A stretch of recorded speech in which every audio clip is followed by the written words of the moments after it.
Jumpa lagi di Jadul TV. Ya, ini adalah Cube Gaming Iris GF27QI. Ini adalah salah satu monitor gaming 27 inci terjangkau dengan resolusi QHD dengan refresh rate 165 Hz.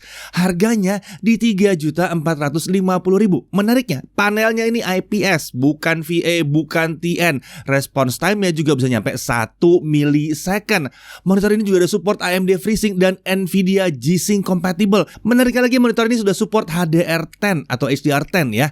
Ini jarang sekali ada di monitor-monitor gaming terjangkau seperti yang satu ini. Oke, mari kita ulas langsung lengkap kemampuan dari monitor Cube Gaming yang satu ini.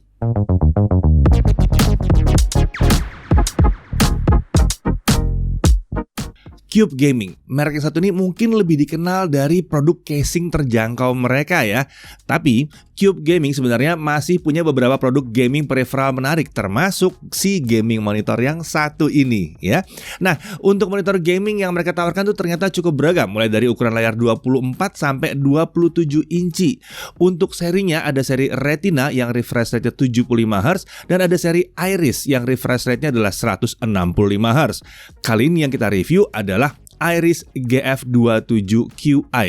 Jadi ukurannya 27 inci, refresh rate-nya 165 Hz. Ini adalah salah satu monitor gaming terbaik dari Cube Gaming saat ini. Oke, mari kita mulai bahas dan kita mulai dari paket penjualannya. Tentunya dalamnya ada unit monitor, ada base stand dan leher stand lengkap dengan bautnya. Sayangnya ini bautnya terpisah ya, nggak nyatu, jadi hati-hati jangan sampai hilang. Lalu ada kabel power, ada kabel DisplayPort, ada kabel HDMI, dan ada paket dokumen. Untuk spesifikasi monitornya, layar 27 inci, panel IPS, resolusi QHD atau 2560x1440 pixel ya. Lalu aspek rasionya 16:9, refresh rate-nya 165 Hz, response time-nya diklaim bisa mencapai 1 millisecond, brightness-nya 350 nits tipikalnya ya. Kemudian kontras rasionya 4000:1. Lalu untuk viewing angle adalah 178 derajat vertikal dan horizontal. Ini udah support adaptive sync, jadi bisa AMD FreeSync dan Nvidia G-Sync compatible. Udah support HDR10 juga di sini ya. Untuk desain, body dan stand-nya ini memiliki desain yang minimalis dengan warna hitam matte atau doff. Base-nya juga terbilang ringkas, gak makan banyak tempat di atas meja kita. Ini dimungkinkan karena Cube Gaming mengadopsi desain base berbentuk huruf V ya. Desain ini umum digunakan monitor gaming, khususnya untuk gamer e-sports kompetitif yang karena memungkinkan gamer menempatkan keyboard dengan posisi yang unik seperti ini nih. Nih, seperti ini ya. Nah, beralih ke leher stand. Desainnya seperti ini nih. Nah, di leher stand ini tersedia lubang untuk cable management. Bicara soal fleksibilitas, monitor ini hanya mengizinkan pengaturan tilt aja. Jadi dia cuma bisa ditundukin dan ditengadahkan saja layarnya ya. Sayangnya engsel tilt ini rasanya berat ya. Jadi saat ingin mengubah kemiringan tilt layar itu kalau hanya pakai satu tangan ini agak susah. Kaki monitornya keangkat-angkat, jadi harus pakai dua tangan dan hati-hati pelan-pelan. Untuk dimensi, tingginya 44 cm dengan lebar 62 cm. Kedalamannya cuma sekitar 19 cm saja. Jarak layar dengan permukaan meja itu adalah kurang lebih 8 cm. Total bobot monitor dengan stand-nya itu cuma 4 kg. Bodi monitor ini sih terasa kokoh ya. Untuk stand terasa relatif kokoh juga. Lumayan lah, mantep. Nah, beralih ke bagian layar. Desainnya sudah mengadopsi gaya bezel-less atau frameless di 3 sisi layar, yaitu kanan, atas, dan kiri. Ini membuatnya relatif lebih pas untuk penggunaan multi monitor. Kalau bezel kanan kiri tebal, terus mau dijejer monitor-monitornya untuk kondisi multi monitor itu biasanya ganggu. Jadi ketebalan bezel biasanya ya, ketebalan rangka kelihatannya. Kalau begini jadi rapat. Oke, kemudian permukaan layar menggunakan anti glare. Ini membantu mengurangi pantulan cahaya atau bayangan yang bisa mengganggu. Seperti bisa dilihat, di atas saya ada lampu, sementara dia tidak memantulkan lampu itu. Menarik, mantap ya. Nah, di area tengah bezel bawah layar ada logo Cube Gaming, sementara di area kanan ada simbol penanda posisi tombol pengendali monitor.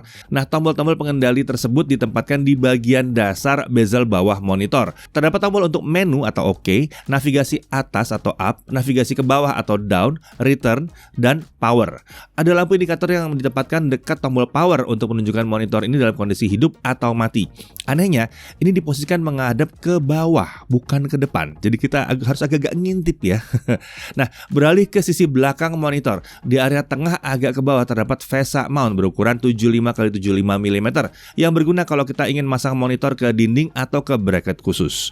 Kalau menggunakan stand, VESA mount ini akan tertutup dengan mekanisme mounting dari standnya. Kemudian di area kanan bawah sisi belakang menghadap ke bawah terdapat beberapa konektor I/O monitor ini, yaitu ada satu HDMI 1.4, DisplayPort 1.4, USB Type-C, USB Type-B, 2 USB Type-A, audio jack 3,5 mm, dan ada AC input.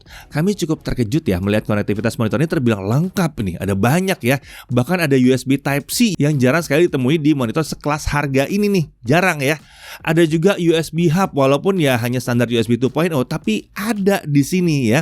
Oh ya, ada juga Kensington lock di bagian belakang monitor ini. Nah, seperti monitor pada umumnya, persiapan untuk menggunakan monitor satu ini ya cukup sederhana. Kita bisa masang monitor ini ke standnya atau ke VESA bracket kalau kita mau masang ke dinding. Kalau menggunakan stand, cara masangnya cukup mudah. Kita pasang dulu leher stand ke base stand menggunakan baut yang tersedia di paket penjualan. Lalu pasang standnya ke monitor seperti ini. Kemudian pasang juga kabel power dan input display ke monitor melalui lubang kabel manajemen supaya terlihat lebih rapi. Setelah itu monitor siap digunakan. Nah, karena posisi konektor I/O yang dekat dengan dasar monitor, kabel yang terpasang ini nggak bisa disembunyikan amat nih. Masih tetap akan terlihat dari depan seperti ini. Agak kurang rapi jadinya ya.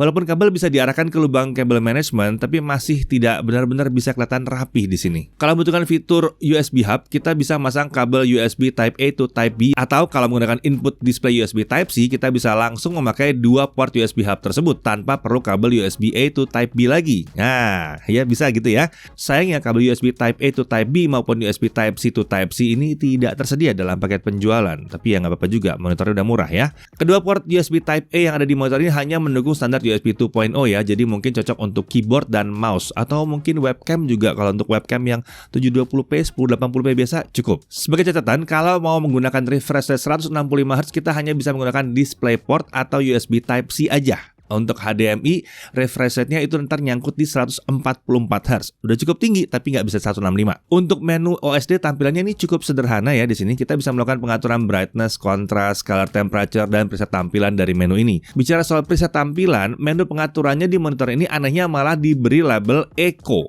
Ada 6 preset yang bisa kita pilih, yaitu standar, RTS, FPS, text, movie, dan game. Setelah itu dari OSD ini kita juga bisa mengaktifkan fitur Adaptive Sync dan HDR. Sebagai catatan, untuk HDR10 atau HDR10, maksimum refresh rate-nya adalah 120Hz, dan HDR tidak bisa digunakan saat mengaktifkan fitur Adaptive Sync. Kemudian untuk Adaptive Sync agar bisa aktif, refresh rate-nya harus dijalankan di atas 120Hz. Saat kami coba fitur Adaptive Sync, monitor ini bisa mendukung AMD FreeSync dan Nvidia G-Sync compatible yang bisa membantu tampilan jadi bebas stutter, lag, dan yang penting tearing ya, yang biasa disebabkan oleh adanya perbedaan antara refresh rate dengan frame rate. Jadi udah kekinian banget ya. Oke, sekarang mari kita coba langsung menggunakan monitor ini saat gaming ya.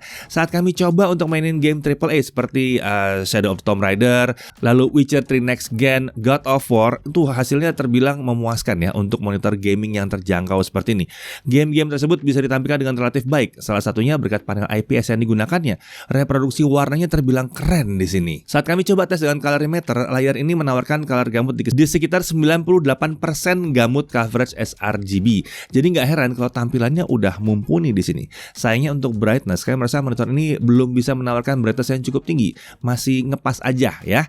Saat kami coba di setting brightness tertinggi, ternyata memang hanya tampil di kisaran 160 nits saja. Ini berimbas ke tampilan game yang kadang jadi kurang cemerlang. Kalau kita menggunakan monitor ini di ruangan dengan ambient yang cukup terang, beberapa detail akan jadi sulit untuk terlihat ya.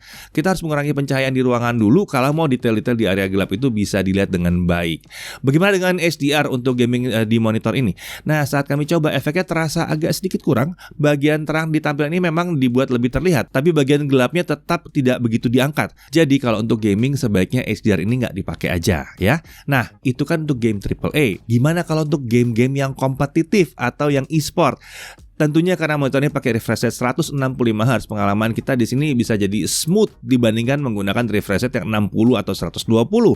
Untuk game-game kompetitif seperti Valorant atau Overwatch 2, memang kami coba gerakannya tuh jadi mulus, lebih smooth, mantep gitu ya. Tapi perlu diperhatikan ya, untuk fitur-fitur ekstra pendukung gaming kompetitif seperti Black Equalizer dan lain sebagainya tuh emang belum ada di sini. Wajar sih mengingat harga monitornya memang tergolong yang terjangkau. Lalu kalau untuk selain gaming gimana? Ingat kan tadi berapa color gamut coverage sRGB dari monitor ini? Ya, ada di sekitar 100% sRGB atau ya 98% sRGB lah ya di sini ya. Jadi, ini berarti selain buat main game, dia juga bisa dipakai untuk menikmati konten multimedia atau bahkan bikin konten misalnya buat editing foto atau editing video. Sudah memadai selama memang bukan di level profesional banget ya. Masih oke lah di sini. Tapi ingat ya, dicun dulu biar pas. Oke, kemudian bagaimana dengan konsumsi dayanya? Saat digunakan konsumsi daya dari kisaran 35 sampai 43 watt. Jadi nggak boros-boros amat. Nah, saat video ini dibuat, monitor Cube Gaming Iris GF27QA ini dijual dengan harga resmi Rp3.450.000. Sementara untuk garansinya tergolong panjang nih, 3 tahun. 2 tahun full panel replacement plus 1 tahun lagi untuk service. Untuk layanan after sales-nya, monitor ini dipegang oleh PT Cahaya Distribusi Nusantara. Jadi ini udah terkenal yang satu ini. Oh ya, kalau kalian merasa monitor 27 inci ini terlalu besar, Cube Gaming juga punya versi 24 inci, yaitu Cube Gaming Iris GF24FI. Spesifikasinya nggak jauh beda, masih pakai panel IPS, refresh rate juga 165 Hz, tapi yang satu ini resolusinya Full HD atau 1920x1080, dan untuk konektornya memang tidak selengkap yang kita uji kali ini ya. Nah, kalau tertarik, monitor satu ini dijual di Rp1.950.000. Murah sih ini ya. Nah, ada satu lagi nih sebetulnya, masih ada satu lagi, yaitu Cube Gaming CG22B0W. Yang satu ini ukuran layarnya 22 inci, panel yang digunakan adalah VA dan refresh rate-nya 75 Hz. Kalau kalian memang lagi berhemat dan tertarik yang satu ini, harganya murah kok, di Rp1.190.000. Oke, kembali lagi ke monitor QHD yang satu ini ya, hal yang perlu diperhatikan. Pertama, brightness-nya memang tergolong rendah di sini ya, nggak terang-terang amat. Jadi akan lebih cocok di ruang tertutup, jangan terlalu dekat-dekat jendela ya. Dan kalau mau mantap, lampunya dimatiin, lebih keren lagi. Kemudian HDMI-nya masih 1.4. Jadi kalau mau menggunakan refresh rate 165 Hz harus pakai DisplayPort atau USB Type-C-nya. Kemudian menu OSD-nya terasa masih belum modern-modern banget ya, dan minim fitur-fitur ekstra pendukung untuk gaming.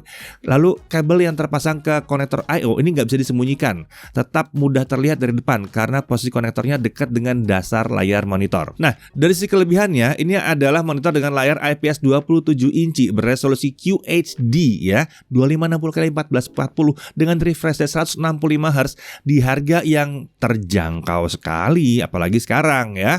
Response time-nya dijanjikan rendah, bisa mencapai 1 milisecond, gamut coverage-nya tinggi, nyaris mencapai 100% sRGB, ada fitur adaptive sync, bisa AMD FreeSync, bisa Nvidia G-Sync kompatibel, konektornya juga lengkap, bukan cuma ada HDMI sama DisplayPort aja, tapi ada USB Type-C juga untuk display input.